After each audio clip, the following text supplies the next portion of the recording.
I didn't know my grandmother very well.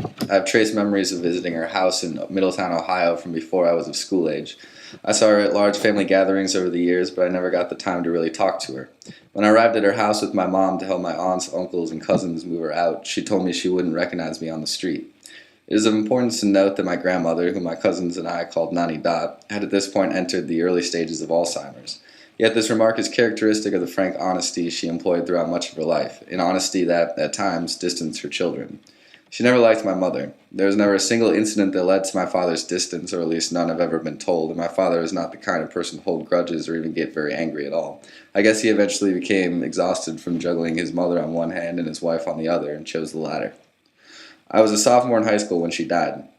Right around my 16th birthday, my parents and I drove to the hospice in Milwaukee, where she had been moved to be closer to my uncle. My normally guarded grandmother lay on the bed, hooked up to machines, growing paler by the minute. Most people I hear talk about seeing a loved one in hospice speak of the anger, sadness, frustration they feel when they see that person in such a vulnerable state.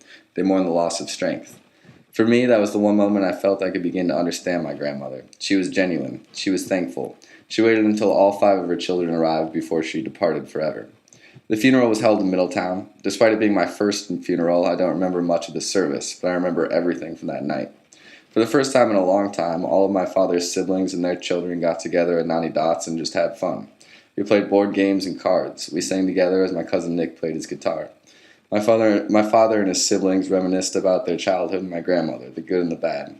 It was a lesson in humility and love. Despite what had happened over the years between my grandmother and each of her children, when the time came to celebrate her life and the family she had built, everyone came together and did it in the best way possible. Whatever qualms she had with people in that house that night, I know she would have loved to see us all there together. This is why I believe in the power of family.